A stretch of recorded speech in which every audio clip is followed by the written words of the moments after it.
also be able to finish a Rubik's Cube faster than I would. So what should we do?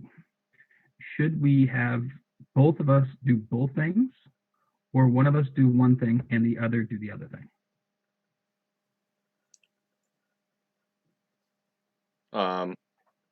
Well, it depends on the context of like who can do it faster, or just can you do it. So let's put it this way. Let's say that we're looking to maximize production. Paige, does that make sense when I'm saying that? Yeah. Between the two of us, we're looking to produce as many miles and completed Rubik's Cubes as we possibly can. We'll even say that they have equal value. All right? For every mile, 1 mile equals 1 point, and a Rubik's Cube equals 1 point. Well, it depends on the size of the Rubik's Cube and the type of the Rubik's Cube as well. Yes, you don't have to add that. The mile and the hill, the mile. You want to see all of my Rubik's Cubes. Whether it's a deluge, or whether I'm trying to run in a tornado, or whether I'm running underwater with concrete shoes. Yes, I get it, Dylan. We can always do that. I'm trying to make a simple little explanation here so that you and Paige will understand this. So Paige. I don't miss sitting at that table though. Right. Paige, Rubik's Cube and mile, right? Dylan does better both. Now, Dylan can't, or conceivably he could try to do both at the same time. He actually probably could do that, but that's aside from the point that I'm trying to make here. If you're going to do one, let's say you can't multitask, you're going to do one or the other. You can't be running while you're doing the Rubik's Cube, and you can't be, well, no, that covers it. Who should be running and who should be doing the Rubik's Cube? Or should we run a mile and do a Rubik's Cube, then run a mile and do a Rubik's Cube? Well, I know you can't solve a Rubik's Cube, so that means you should be running, and then I'll solve the Rubik's Cube. Now, Paige, even if Dylan can run faster than I can, which he can, it still makes more sense for me to do the running and for him to do the Rubik's Cubes. Because I so lack the skills, the capital resources, the natural resources, the human resources, the whatever resources that are required to do the Rubik's Cube, that if I'm left to do that, we'll get next to no production. But you need money to do the Rubik's Cube? We're actually talking about the larger economy here. That's what comparative advantage is doing. Oh, so the economy is the Rubik's Cube? The economy produces things. Oh. And when we're looking at what you produce, well, so let's make it more personal. We started with something stupid, but now it'll make more sense. I was reading a story today that talked about GE workers walking out of their factory that was making jet engines. Why did they walk out of their factory? Because they didn't want to work? Actually, interestingly, no. That would make sense, but that wasn't it. They said GE shouldn't be making jet engines right now. GE should be making ventilators. Yes. That's exactly what I was going to say. Yeah. But Paige, does that make sense? Yeah. Now, GE normally is better at making jet engines than it is at ventilators, which is why it makes jet engines and not ventilators. Does that make sense? Yeah. However, in case you haven't been following along, there's a sudden drastic spike in the need for ventilators in this country.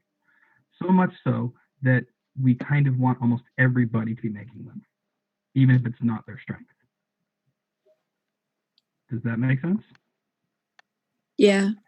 Under normal circumstances, we have ventilator companies make ventilators and jet engine companies make jet engines. And it's not that GE couldn't make ventilators. GE probably can, and they'll probably do it really kick-ass. GE is really good as a company. But they do much better at making jet engines than the respirator company. You do not want to fly in a plane with respirators for engines. Although I'm not really sure you want a jet engine for a respirator either, but that's a different spot. Normally, we specialize our labor so that we can maximize our outcomes. Does that make sense? Yeah. But right now, Dylan, what do we change? Now, let's jump back to our stupid scenario that I made up. We looked at it before and we said that you should be doing Rubik's Cubes and I should be running. It's about efficiency, right? What changes and makes you stop doing Rubik's Cubes and start running?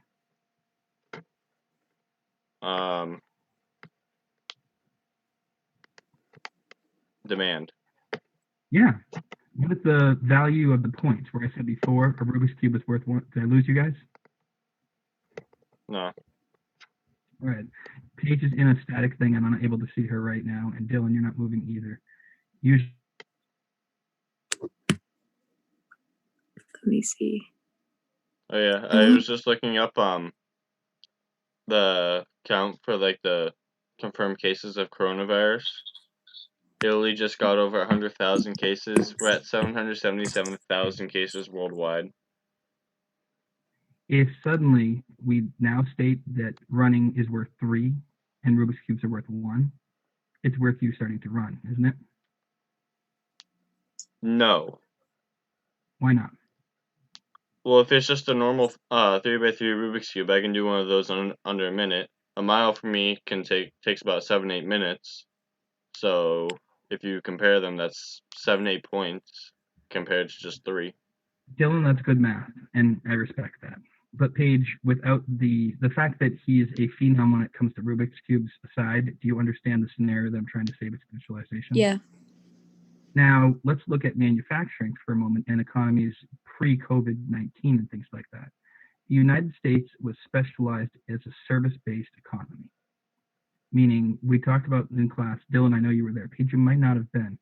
Do we know the difference between goods and services? Yeah. Dylan, what is the difference? A good is, well, they're both something that you sell, but a good is tangible, Yep. and a service isn't. Like a Rubik's Cube. That's a good. Did you just do a long blink at me, Paige? That's what it looked like you were just doing right there. Yeah. Yep, I had a witty connection to the discussion we previously had, and you long blinked at me. Yeah. We are service-based. Most of our workforce is engaged services. We don't manufacture much. Why? Is it because we suck at manufacturing? Well, we're under lockdown right now. A lot of people Before this, you're not wrong, unemployment's right? up a lot. Sure, but take the COVID-19 China. stuff out. The types of jobs. Are we mostly service-based because we could not be good manufacturers?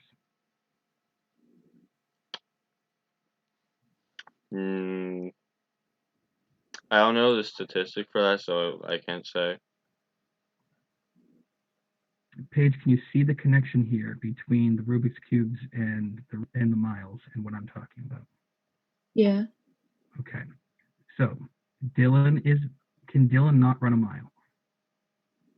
He can. He can, and he could probably do it pretty well, better than I could, right?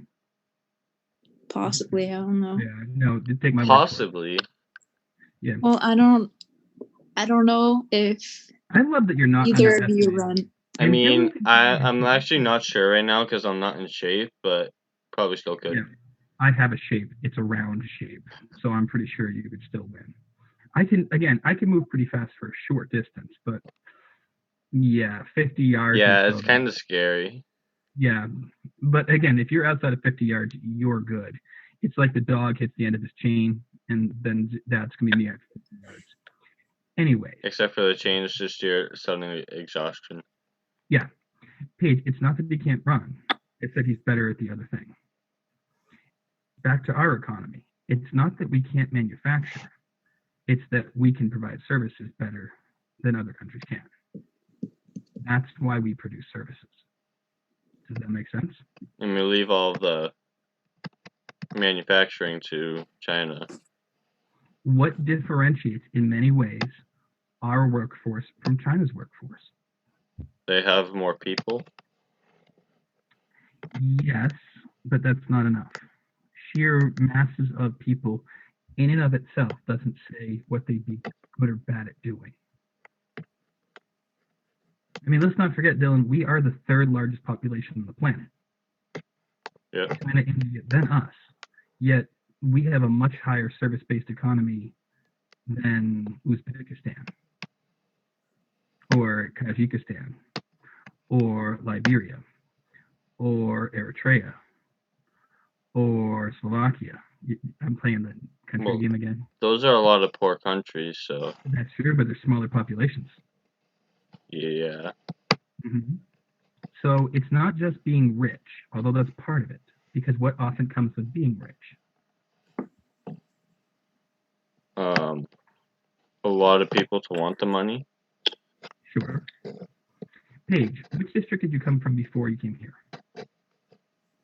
I just suddenly basically got Cotton Eye Joe. Where did you come from? Now where do you go? Where do you, Cotton Eye Joe? Sorry. What district? Sure. Where school? What school? Billerica High. All right. Now that's in Mass, right? Yeah. Now I've heard of Billerica before, but I can't remember if I heard about it in a good way or a bad way. You would probably know it better than I. Did I hear about it good or bad? Is it one of those like kind of tough Massachusetts areas or one of those Massachusetts areas? It's okay, but there's a lot of fun articles about like things that have happened Yeah. with bullying and stuff. Ooh, can we have an example? I am actually curious. Can you give us an example, Paige?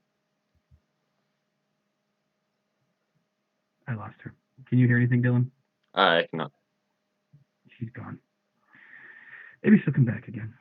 We should just All start screaming so she's really confused when she comes back. All right. Well, while we're waiting for her to come back, Dylan, I'll finish the point with you. You know the difference between like Guilford and us?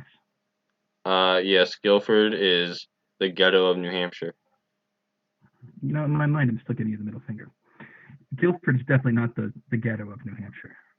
How about Bedford? Have you heard of Bedford before? Yes. How about Bow? Yes. All right. Now, those towns all have more what? I'm not sure. People? Nope. But they definitely have more money. Lots more money. And guess what? They tend to have something that's better than Pembroke. Tend to.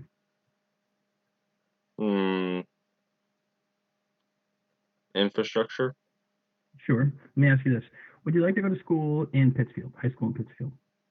I'm not sure. No, I don't know what it's like. What about Franklin? Still don't know what it's like. And I respect that you're not making a stereotypical judgment. But at the same point, you have to make a decision, even though you don't have the experience, because you have kids and you're going to try to raise them in one of those towns. But what if I don't? I'm just saying this hypothetical. Do you see the point I'm trying to make here? Yes. I want to try and like see what's best. Yeah. Oh, Paige is back. Welcome back, Paige, but don't forget you're muted again. Things I got to learn about Zoom. Wait. We have to just start yelling. Yeah! Sorry. Welcome back. All right, my phone died. Oh, okay. I thought it was me screwing up Zoom again. I consider that possibility distinctly. All right. So what Dylan and I had just established is the fact that you probably want to go to a rich town school and not a poor town school. Does that make sense? Wait, No. but isn't like places like New York City rich, but they also have like bad schools? I Sure. want to go to the poor school. It depends upon, in New York City, there are so many schools, Dylan. Yeah, that like they're good schools, but they're also bad schools. Right. The public schools can be really, and again, it depends on which district in New York you're living in. If you want to live in one of the good districts that sends to a good school, and you don't want to live in one of the quote unquote ghetto districts that sends to a bad school. And so even we'll talk about Billerica for a minute, Paige. What is the toughest town that you could think of in Massachusetts? Like Boston. no. What about Lawrence? Is Lawrence known with a rep for tough? Like an area you don't want to, where you wouldn't really want to have your car break down. Methuen. All right. Would you want to go to schools in Methuen?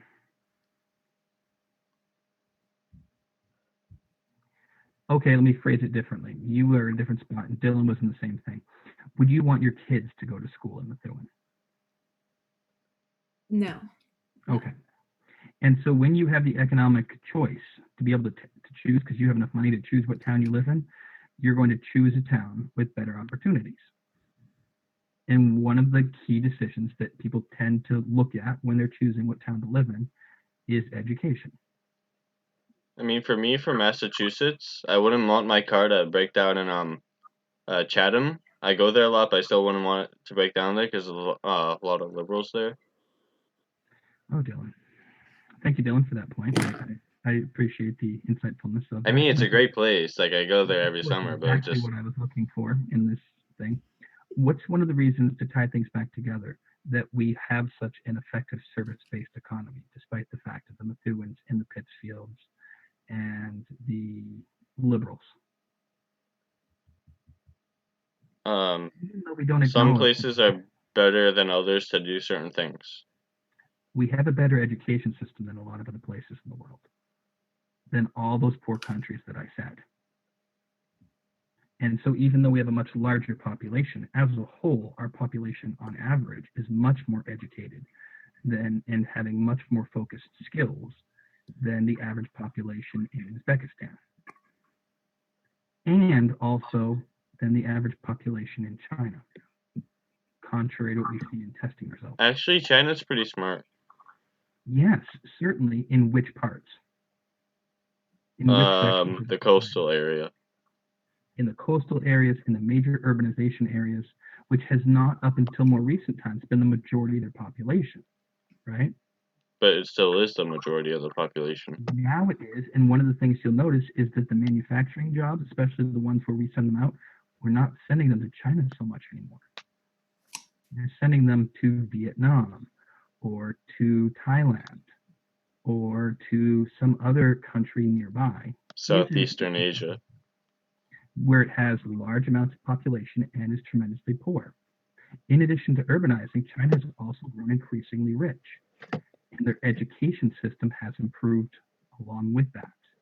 And so what is their education, or what is their economic system increasingly changing towards? They're focusing more on Rubik's Cubes. Well, I mean, they are. Like, a lot of, like, the big Rubik's Cube brands are from China. I knew this was coming. Paige, did you understand the connection I tried to make there? As soon as I said it, I knew he was going to make something about the. But that's a specialization and comparative advantage. People do the things they're best at, even if they could do the other things. So this is not to say the United States could not manufacture. It's the fact that it usually chooses not to manufacture because we can produce more value as a service-based economy than we can as a manufacturing one, which is why we have traditionally focused upon, when I say traditionally, 1950.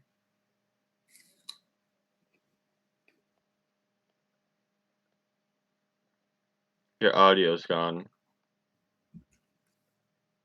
I can't tell if he's talking because of the snowman. I mean, the way you know he's talking is if there's, like, green around it. Like, around his image. I can see now. Can you hear me now? Yes.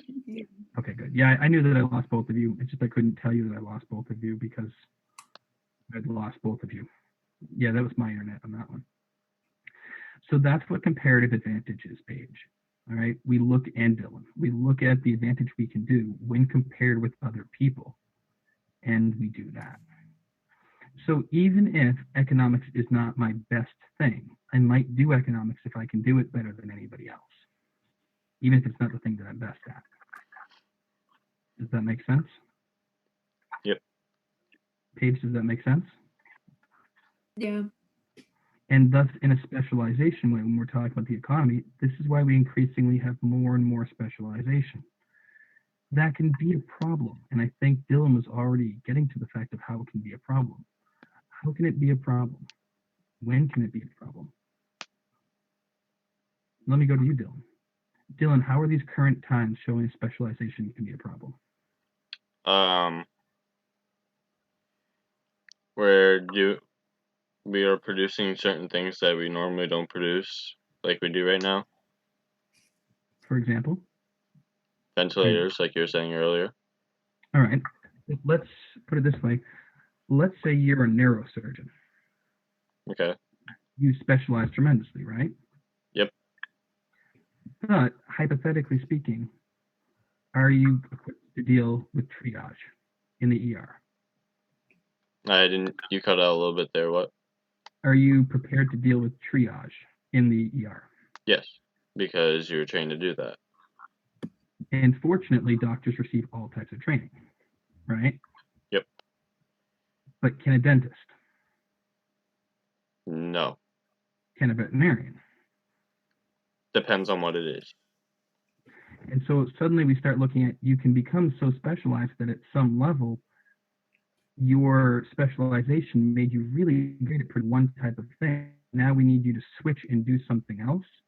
And because you're so specialized, you can't.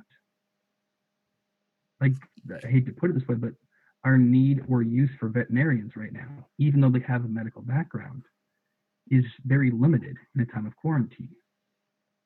Our need for medical personnel is kind of all hands on deck right now.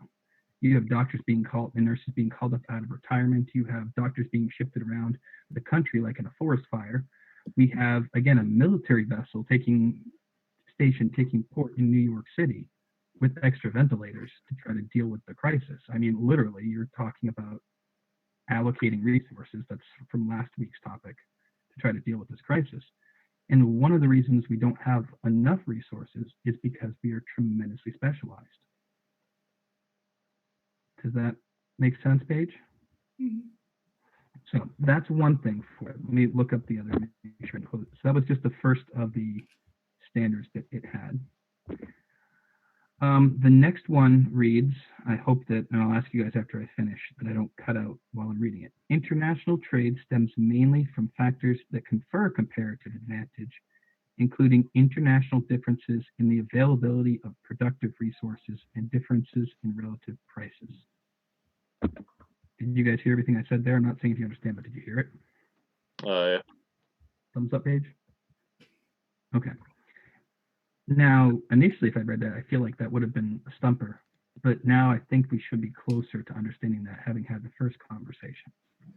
So, Dylan, why in the 1980s, all the way up to through the 90s, and even very early 2000s, was everything made in China?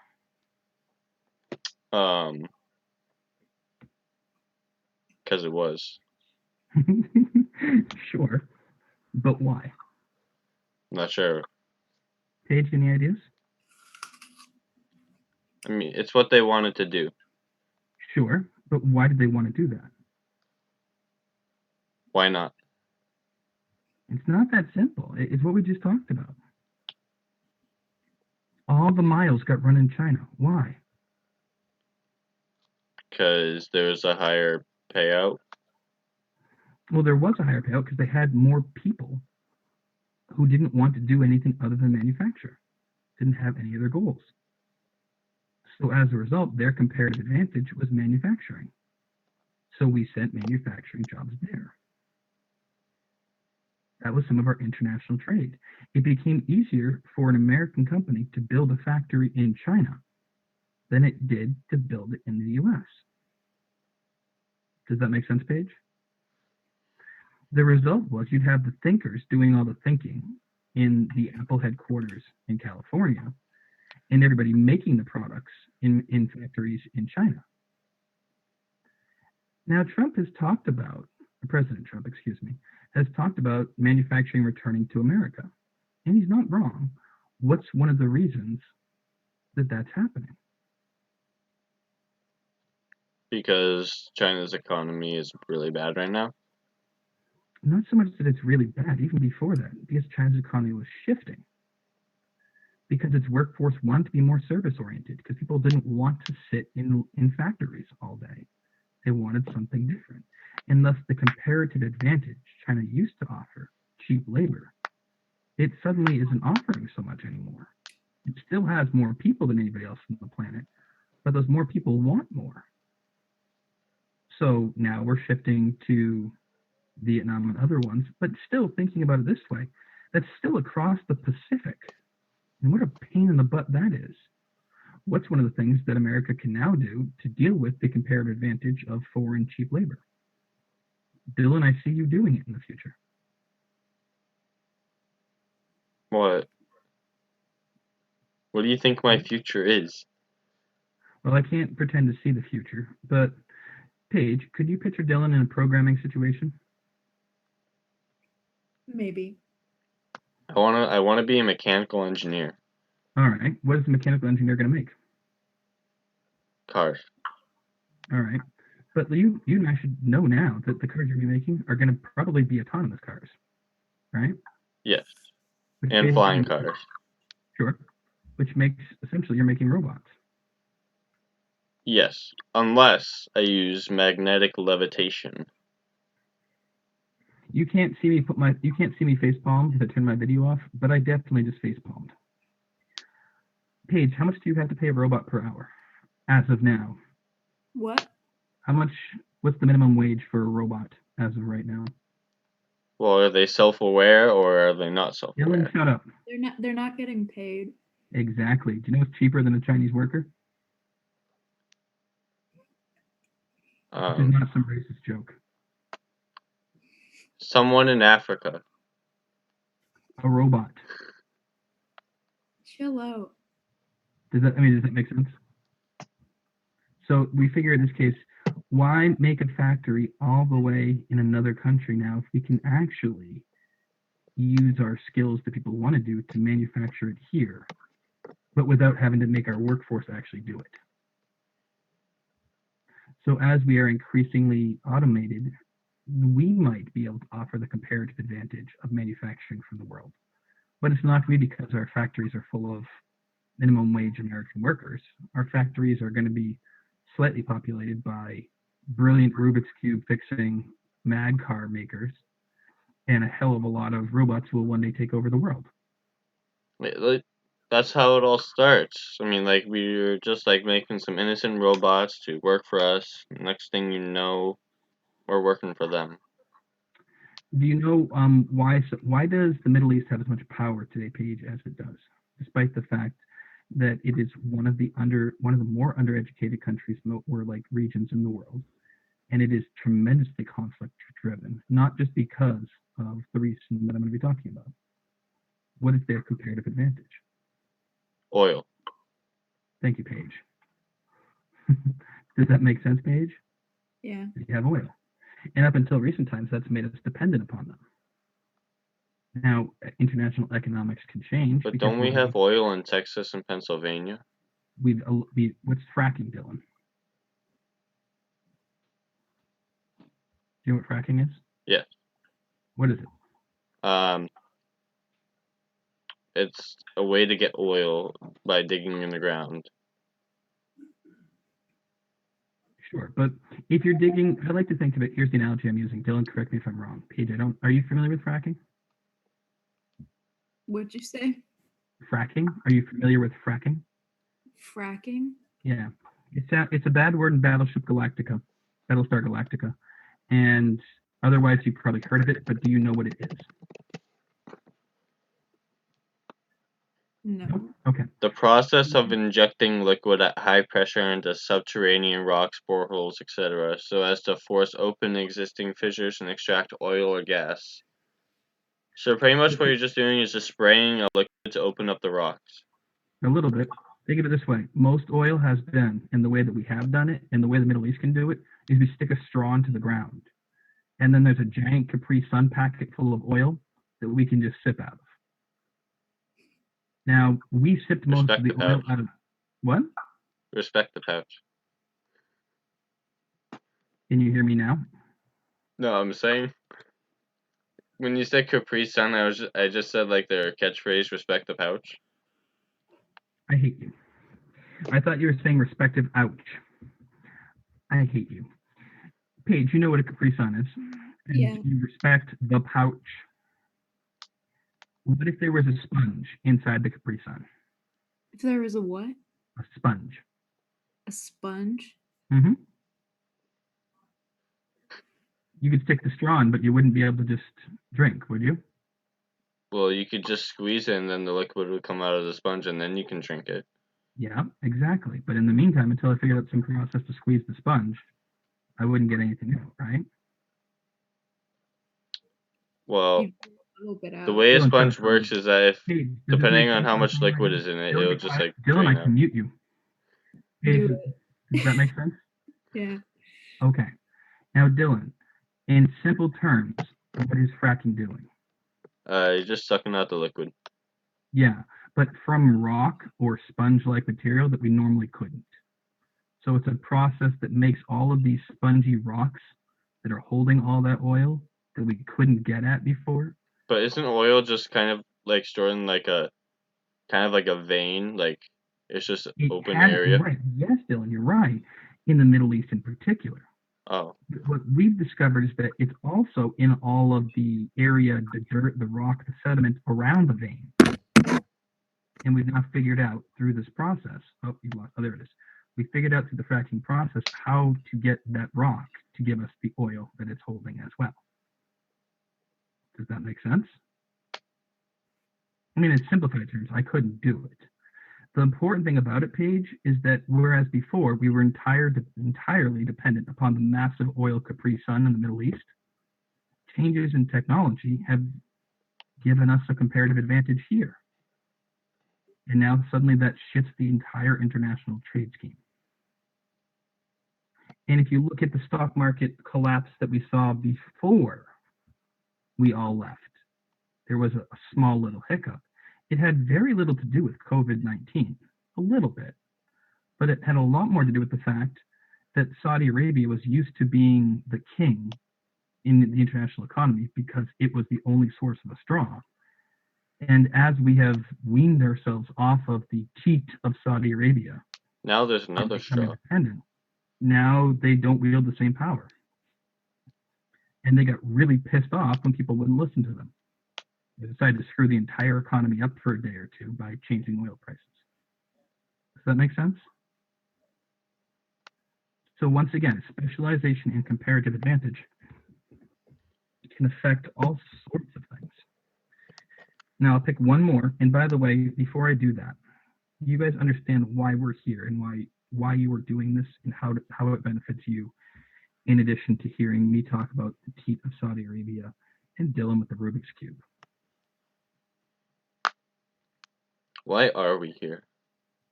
Well, I'm not getting into the metaphysical because I'm sure that's what you mean, but in an immediate practical level, on that remote learning number 2, which I'm going to be posting shortly, probably 15 minutes. When I post that up, you're both going to claim an hour for having had this conversation. And you know and understand how to do that? Dylan, I'm pretty sure Maybe. you do because you haven't seen yours, but I saw that you submitted it. Paige, I don't remember if I saw yours from having submitted it. I'm not judging or anything like that, but you understand what I'm saying. Yeah. So when you open it up, it's going to say total hours. You're not going to put that in until you finish for the week. It's going to say activity 1, and you're going to write down 1 hour Zoom discussion with Bernard on standardization. It'll ask you to say what evidence do you have for this, and you can just recount one stupid thing that Dylan said, or one stupid thing that I said, or in Dylan's case, one thing that I said that was wrong. But even if you don't What put if I any of just those- write down everything you said? which you probably could, but that would be a whole lot more work than you need to do. And usually you're not one to do extra work unless you see personal gain out of it. Yes, and this would be one of those times. Then I look forward to reading a transcript from your memory of every word that was said back and forth. Which I don't actually. Yep, from memory. I actually don't dismiss the fact that he might actually do that. But Paige, you don't really need to provide the evidence to me that you were here because I've been talking to you, so I know that you were here. Does that make sense? Yeah. If there were 24 of you here, I might need a little bit more. I think I can remember the 2 of you that were here. That won't be too hard for me, even with my not quite Dylan level memory. I'll give evidence. But again, just in the one evidence, you can just literally write down in the line, I was there. That will be more than sufficient for me.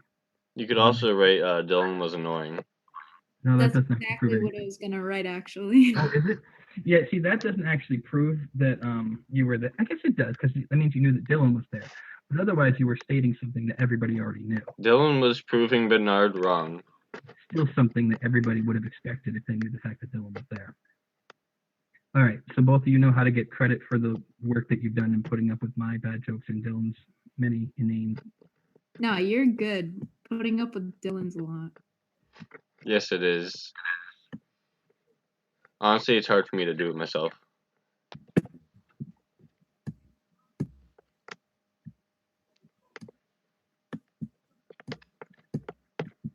Grade 12. So the third, I'm not going to have time to get to the fourth, is that transaction costs are cost, not to be confused with the price or good, the price of the good or service, but costs that are associated with the purchase of a good or service, such as the cost of locating buyers or sellers, negotiating the terms of an exchange, and ensuring that the exchange occurs on agreed upon terms. When transaction costs decrease, time increases. That's a lot of fancy talk for to put it in an analogy. I was hearing something else. I'm sorry. I don't know who it was I was hearing. It was Pages. Oh yeah, Paige is having some feedback. Well, it's nice to get some feedback from Paige. You guys missed my eye rolls without the camera. There were some good eye rolls there. Paige, you're still feeling like I'm targeting you sarcastically with my tone, though, right? You can still feel the sarcasm with the tone? Yeah, I guess. Good. That makes me happy. And I just want to make sure it wasn't wasted. All right. So transaction costs can be like what it takes to bring people together at the product market and then get them to agree. So it could be difficult. What could be a difficulty in having a transaction between China and the United States? A relationship with them. Sure. I mean, in one way, to back up what Dylan's saying over there, they're a communist nation that oppresses their people. Communism. That might be a reason why we don't want to deal with them. But I think there's an easier, more obvious transaction cost. We're competitors. Not entirely. Remember, back to comparative advantage. Increasingly so, but we weren't always. I would say the Pacific Ocean is a transaction cost. What about the Atlantic Ocean in Europe? Yep. Does that make sense? I mean, these are costs that we would have to deal with if we're going to trade with them. And part of the cost in this case is getting your good or service across the ocean. What allows for more trade? Let's put it this way. Paige, how could I teach you during a quarantine time?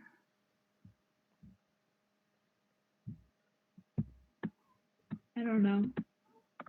What's something that I might use? Zoom. Right? Imagine if this COVID-19 outbreak had been 5 years ago. What would we have done? I mean, assuming that you're still like the same age, we're still in the same high school. This economy that I'm talking about, all the lessons I'm talking about here, the lessons were true 1,000 years ago, as true as they are now. You just had different transaction costs. 1,000 years ago, you didn't have Dylan. That's adorable, by the way. It's my dog. Yeah, you didn't have a transaction cost so much about the Pacific Ocean because it'd be really hard to get any trade across the Pacific Ocean, or the transaction cost would have been huge, meaning there was not a lot of trade between the Americas in the year 1020 and Asia in the year 1020 because the Pacific Ocean was too much of a transaction cost. Well, honestly, we didn't know that the other existed at that time because the Pacific Ocean was such a transaction cost. Say there's life on a planet that is somewhere that we haven't discovered yet, Dylan. Does that mean the life isn't there right now? No. Why aren't we trading with them then? Is it just because we don't know about them? We don't know about them. That's it. Sure, but why don't we know about them? Because we haven't discovered them yet. Why haven't we discovered them yet? Because we don't have the technology available to us. That's exactly correct. Hey, Ben. Ben, my video's off. You're muted right now, but my video's off. So if you see a picture of a snowman, that's all you'll see of me. Oh. I don't see anything. All right. Anyways, that's pretty. We didn't have technology to get there, right, Dylan? Does that make sense? Yeah. We didn't really have the technology that we have some conjecture that maybe a couple people or a couple of civilizations made a singular. Technically, we have the technology. It'll just take us a while to get there, and we might not even get there. And thus, the transaction cost wouldn't be worth it. Yes. Right. Same with the Pacific Ocean 1,000 years ago. 1,000 years from now, maybe they'll look at it and be like, "Yeah, that space thing. Why wouldn't they trade with the alien race over there? Oh, because we couldn't back then. But 1,000 years from now, maybe there'll be no transaction cost. What about 5 years ago, Paige? Could we have pulled off this remote learning thing? Yes. How? I mean, the technology is still available to us. I mean, if the apps that we're using, if they didn't exist, we would just find other apps. Existent and available are different things, aren't they? Yeah. I don't know if we're allowed to use FaceTime. right? Because nobody accepted it, and thus we saw the transaction cost is so much higher. Now we can assume that basically all of you have some type of computer, some type of tech that will let us do this. And there are so few people that don't. We can provide Chromebooks to those that don't because they're so few in number, right? And Paige, even as obnoxious of a teacher as I may be, I would love to hope that you still learn something from this discussion Yeah. economically. What? Did you say no? No, I said yeah. Oh, good. So here we are in the middle of a quarantine, basically, with us having to practice social distance and not being able to leave for educational purposes our houses. And yet I can still teach you Hmm. because technology has changed and transaction costs have changed. If I had to physically visit all of you, the transaction cost would probably be the mass spread of the disease. And we wouldn't accept that as a transaction cost. Right now, the idea of trading with an alien race would have to mean the likelihood that it would take hundreds of years with our current levels of propulsion technology, if not thousands of years. I'm not really great with the astrophysics stuff, so I couldn't even start telling you those numbers. I'm not trying to dispute them. And I'm a good with distinct- math. Right. And a distinct number or a distinct chance that we both might not survive or we might not find a location to trade with. Those transaction costs are not worth our while. Well, it's not like we might survive. It's we won't survive. Right. Basically, the thing that will happen, like the propulsion of the rocket, will send us through space forever until Mhm. we're acted upon by another force because there's little to no friction in space. Mm-hmm. But if the only way that we would be able to find an alien planet with life, intelligent life on it, is if that's the first thing that we collide with or the last thing that we collide with. Provided we do not alternatively act with our current propulsion systems in different directions. Well, we could. It's But we just still that, need to like, know where we're going. the only way we'll make it there is if it's our last point of contact. Yep, fair enough. So overall, though, as technology increases, that tends to decrease transaction costs. Tends to, right? Hmm. And when we decrease transaction costs, we tend to get more what? Closer to our goal. Sure, but we also get more trade. This is why we can get fruits available to us that are not native to our region. It's why we can learn languages that are not native to our area. It's why we can sell in markets that we have never been to and would have a hard time personally getting to. And it's why I can teach you remotely because transaction costs have decreased. And largely one of the great ways of doing that is by increasing technology. Does that make sense? Hello? Yes. Yes. it does. All right. Well, I'm seeing 8 o'clock right now, so I am good with both of you being able to claim an hour. As you're looking for other things to do to fill out your other 3 or 4 hours, depending upon the grade that you want, you saw, like, again, how many different topics I was trying to bring up from allocation with Rubik's Cubes and specialization Wait, to... that's a topic? What? That's a topic? Dylan, the point I'd want to get you in education to realize is that anything's a topic. And this is why you have natural... Wait, so I can do anything and claim hours? If you can tie it into what we're talking about, yeah. Now let's be honest, in a brief aside from our normal pairing and stuff like that, in a non-asinine way. If there's something that interests you in mechanical engineering that you can talk to about specialization per the stuff that we've been talking about tonight, and you want to focus on that, go for it. Okay, Paige, wait, what's your thing? how about this? Hold on one second. Paige, what's your thing? What? What's your thing? Your thing that you love? Thing that you like? Music, I guess. What? Music. Music? Oh my God. So specialization in music is certainly a thing. If that's where you want to focus upon with podcasts, websites, or articles, by all means, you can do so. Look at the standards that I provided. We're focusing upon that standards. I'll provide like some general economic and focus upon economic things. But if you want to take it down a different road, even a space road, as I was saying, that's something that you can do. You just have to tie it back into our stuff. Does that make sense? Dylan, you waited patiently, and I appreciate that. What was the thing you wanted to ask me about? Okay, so there's this game I do, Yep. and like I create like this I do it for like YouTube, and there's multiple different tracks I do with Yep. specialization in one track, like just working on one track instead of like jumping Fantastic. from one to the Oh, other. yeah. Oh yeah, like a Dota type thing where you focus. I don't know if it's a Dota thing, but let's say that you focused exclusively upon being a tank, Okay. as opposed to a general of all things. We're talking about specialization, certainly, right? So And that then would you can count. start.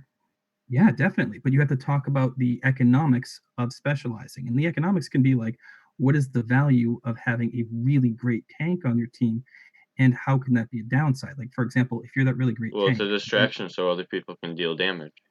if you have the other people to deal damage. Yes. You can't. But if you It get can't. Won't really work if you have a team of all tanks. exactly the specialization, and now this gets back to comparative advantage. What if hypothetically your tank could deal more damage than your damage producer, but Well, then that's the a other tank and whatever the other one is combined. right, but the other person, even though they can't produce as much damage as you could as a tank, is still going to play the role of the damage producer, the Joker, the whatever it is, because if you try to have them tank, they're just going to get crushed. Like, It's like me being able to run and do Rubik's cubes while you're only able to run. Exactly. We tend to, in our economy, not try to be jack of all trades. Sometimes that blows up in our face when we have a virus. Then we just get sick of specialization. Get it? Sick of specialized. You can go away. I'm closing the meeting now. Goodbye, everybody. Thank you for our conversation. But End the meeting.